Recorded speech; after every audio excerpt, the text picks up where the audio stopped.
अमृत भूल गए। क्यों कि बाबा तुलसी भी कहते हैं कि कामी पुरुष को सबसे ज्यादा क्या प्यारा है। अरे कामी है प्यारी नारज में प्रिय तुलसी के दाम।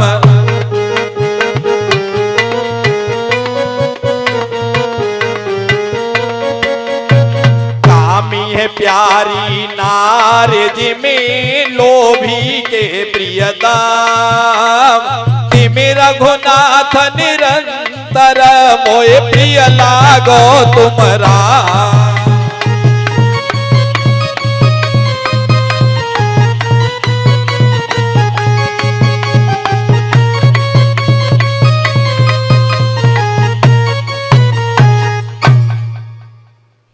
दानवों का ये हाल हो गया कि अमृत को भूल गए।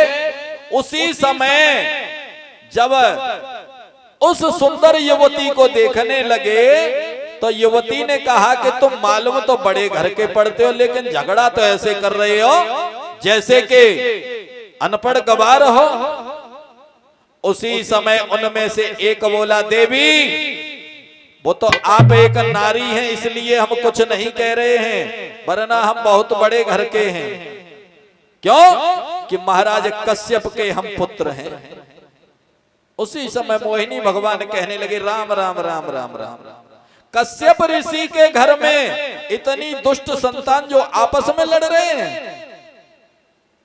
बोले हमारे भाई भाई का झगड़ा, इसमें तुम्हें क्या लेना देना। उसी समय मोहिनी भगवान बोले कि बताओ किस बात में झगड़ा है। कि देवता और दानव हमारे भाई हैं, हम दोनों भाई हैं, लेकिन अमृत निकला तो हम लेकर के भाग आए। उसी समय मोहिनी भगवान कहने लगे, तो तुमने कौन सा बहादुरी का काम किया, चोरी की है तुमने तो। बोले चोरी क्यों की है कि जब भाई भाई हो और भाई का हिस्सा अगर तुम खाओगे तो फिर तुम्हारा क्या होगा, ये तुमने कभी सोचा था। क्यों कि दगा किसी का सगा नहीं है,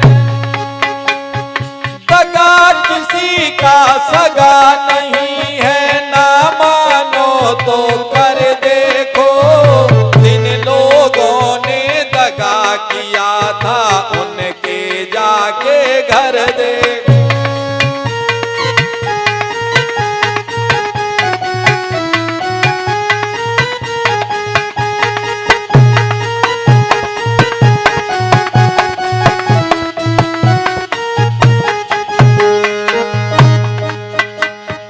दगा किया था बाली ने सुग्रीव की नार चुराई है। एक बाण में मार दिया श्री रामचंद्र रघुराई है।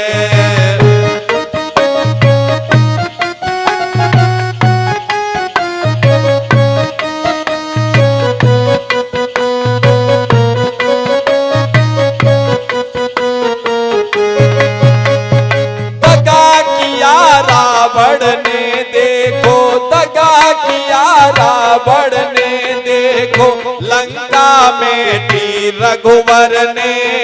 जिन लोगों ने दगा किया था उनके जाके घर देखो।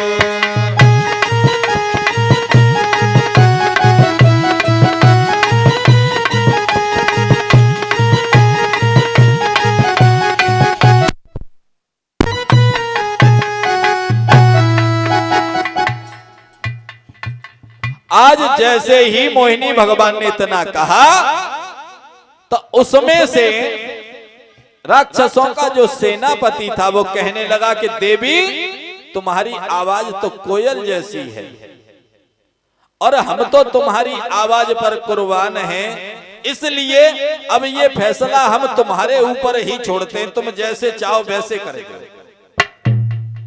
और जब इतना सुना तो मोहिनी भगवान बोले देखो हम बीच का रास्ता निकाल देंगे, झगड़ा भी नहीं होगा और काम भी हो जाएगा। दानवों ने कहा बताओ कैसा करोगे।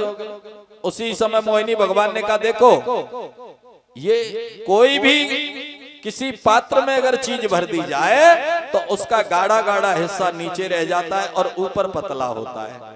इसलिए जो पानी वाला हिस्सा है उसे दानवों को, देवताओं को पिला देते हैं, और जो असली अमृत है वो तुमको पिला देंगे। एकदम से दानव बोले बिल्कुल ठीक बात है, झगड़ा भी नहीं होगा और ये भी हो जाएगा कि नहीं अमृत हमने दिया था, और अमृत भी मिलेगा नहीं, इनको तो पानी मिलेगा पीने के लिए। आज जैसे ही मोहिनी भगवान ने दोनों तरफ अलग अलग लाइन में बिठा दिए, एक तरफ दानव और एक तरफ देवता, और जैसे ही मोहिनी भगवान ने देवताओं को अमृत पिलाना शुरू किया,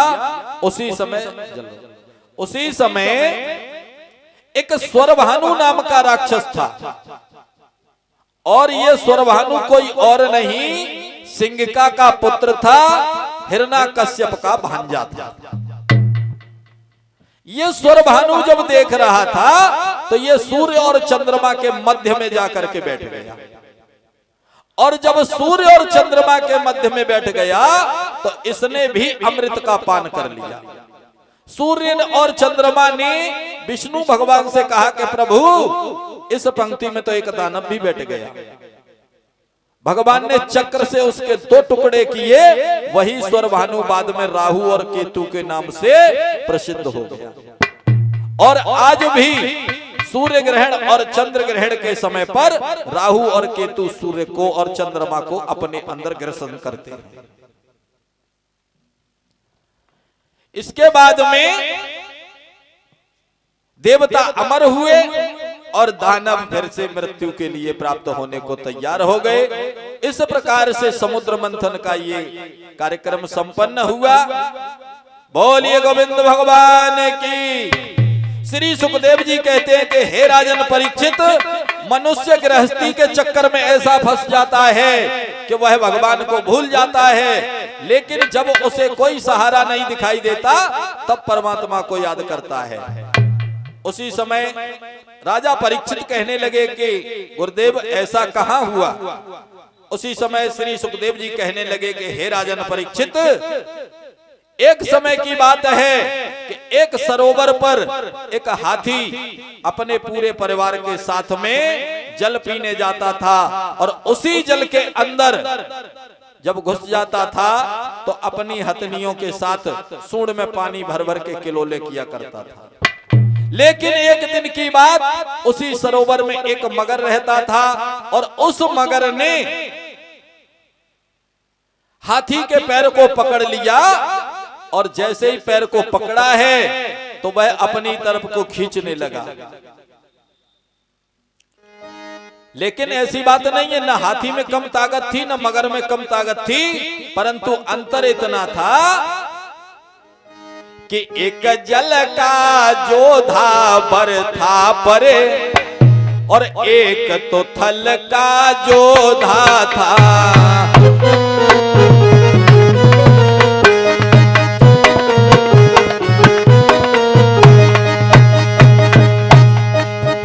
एक जल का जोधा था भैया, एक थल का भी जोधा बर था। अपनी अपनी ही जगहों पर दोनों का जोर बराबर था।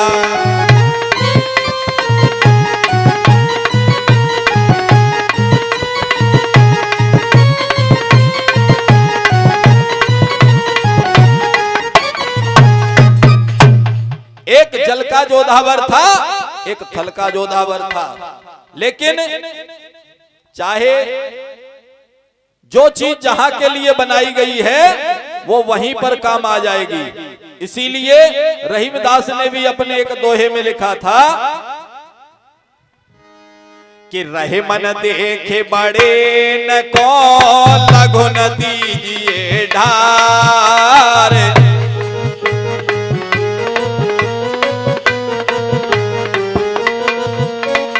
रहे मन देखे बड़े न को लघु न दीजिए डार। जहाँ काम आवे सुई कहा करे तलवार।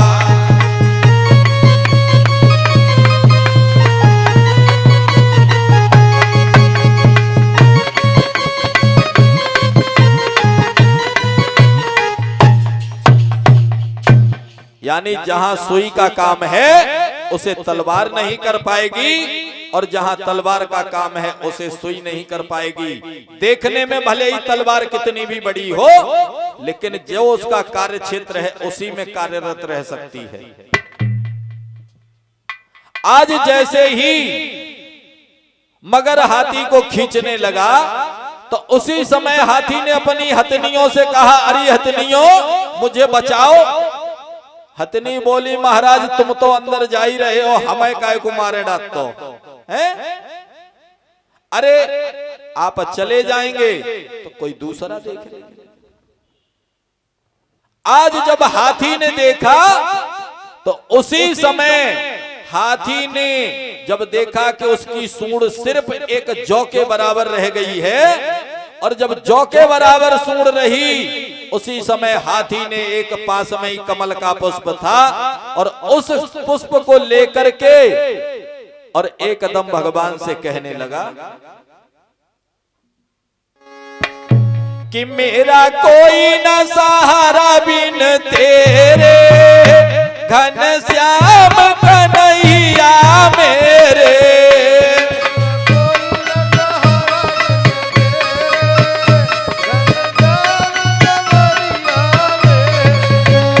मेरा कोई न सहारा बिन तेरे, घनश्याम कन्हैया मेरे।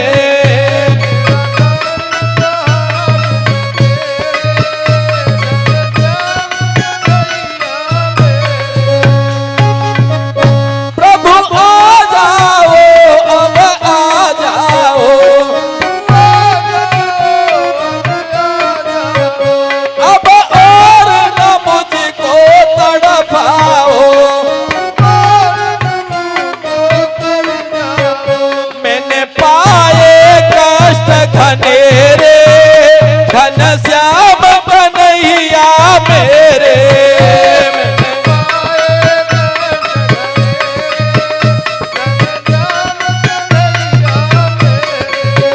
मेरा कोई न सहारा बिन तेरे, घनश्याम कन्हैया मेरे।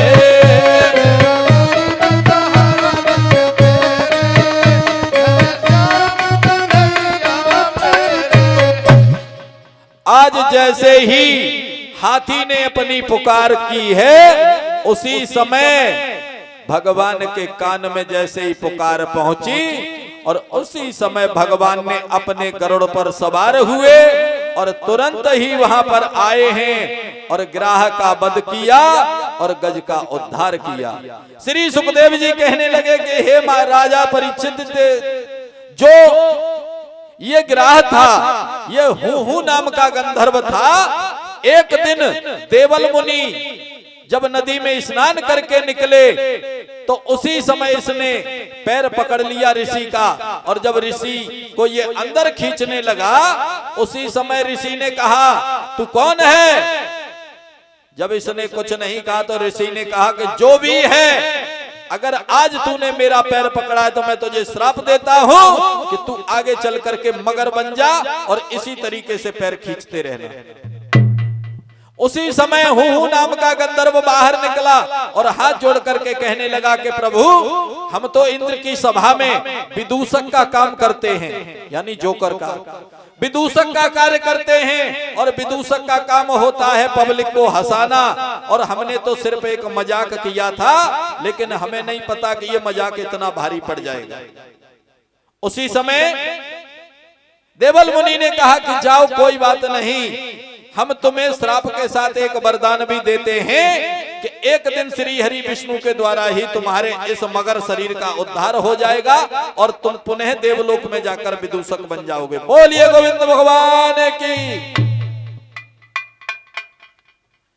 श्री सुखदेव जी कहने लगे कि हे राजन परीक्षित, एक समय की बात है, ये भागवत कथा ऐसी है कि अगर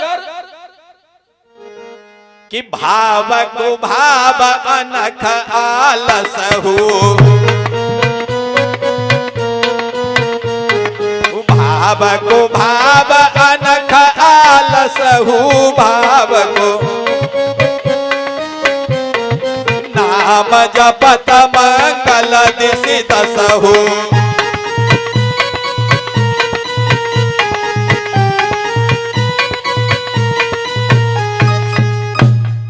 भाव से, कुभाव से, अनख से, आलस से, किसी भी प्रकार से अगर भगवान का नाम लिया जाए तो वो कभी व्यर्थ नहीं जाता है। श्री सुखदेव जी के मुखारबिंदु से जब इतना सुना तो उत्तरानंद परीक्षित कहने लगे कि गुरुदेव ऐसा कहीं हुआ है? उसी समय श्री सुखदेव मुनि कहने लगे,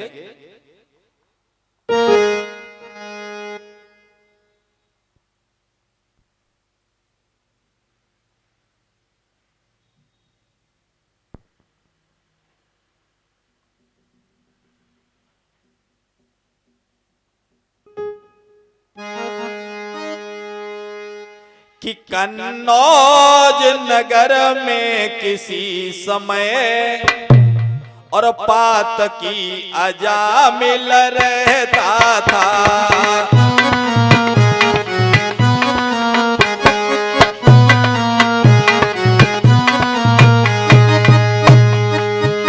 कन्नौज नगर में किसी समय पात की अजामिल रहता था।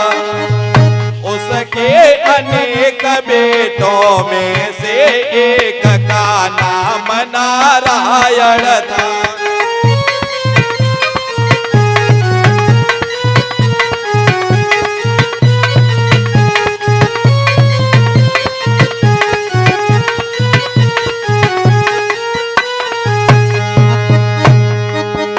यद्यपि ब्राह्मण के घर जन्मा फिर भी कर्मों से न ब्राह्मण था।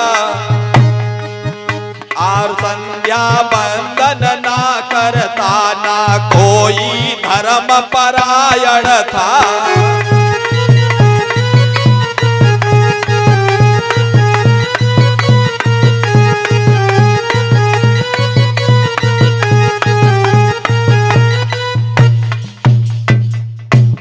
भले ही ब्राह्मण के घर में पैदा हुआ था, लेकिन न तो संध्या बंधन करता था, न प्रात बंधन करता था, और ना ही कोई धर्म का आचरण करता था।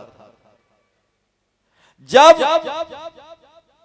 ब्राह्मण इतना कुकर्म करता था तो एक दिन सप्त ऋषियों ने जाकर के इसे रास्ते में घेर लिया। और जब रास्ते में घेरा तो उसी समय अजामिल ने इन सभी ऋषियों के दंड कमंडल छिना लिए।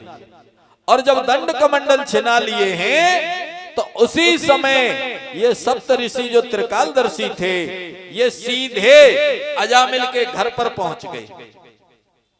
और अजामिल के घर जाकर के ब्राह्मणी से आवाज दी कि भिक्षाम देहि। और जैसे ही ब्राह्मणी आई निकल करके, उसने कहा कि बाबा जी जो भिक्षा लेनी है ले लें, और इसके बाद यहां से आप निकल जाएं तो ज्यादा अच्छा है, क्योंकि हमारे स्वामी अगर आ गए तो फिर आपका रहना मुश्किल हो जाएगा। सप्तऋषि कहने लगे, देवी कोई बात नहीं, तुम अपने स्वामी को आने दो। क्यों?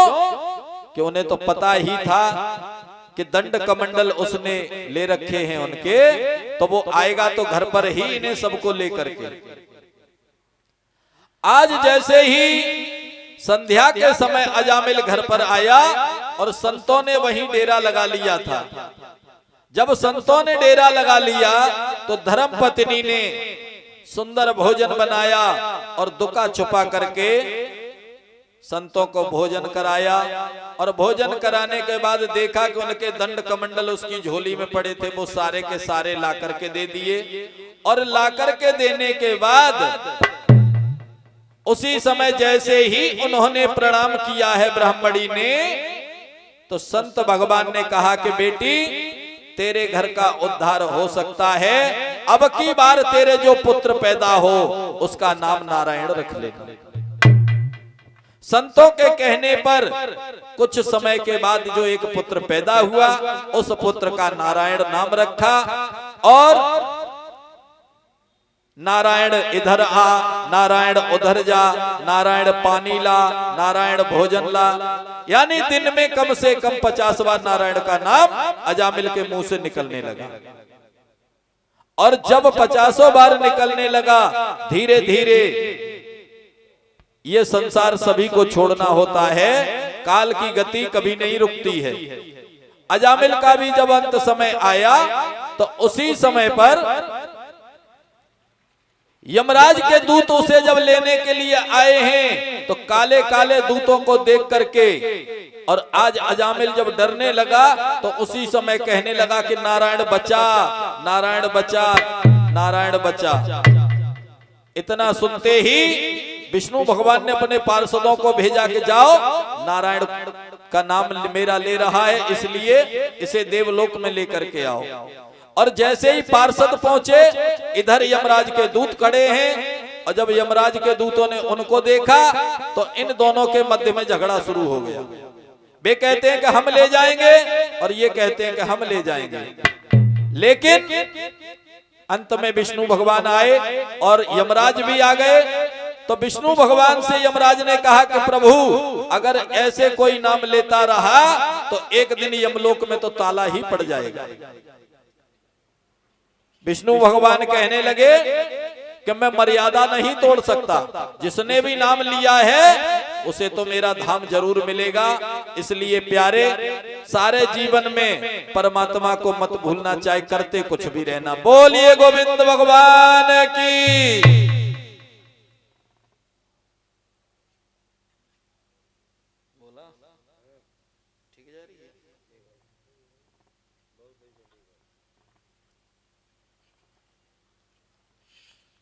इसके बाद में श्री सूत जी का जो संवाद चल रहा था 88,000 ऋषियों के मध्य, और इधर सुखदेव जी परीक्षित को जो कथा सुना रहे हैं, तो परीक्षित ने श्री सुखदेव जी से कहा कि हे गुरुदेव, सूर्यवंश का वर्णन आपने अभी तक नहीं किया, और भागवत में 8 स्कंदों का आपने वर्णन कर दिया।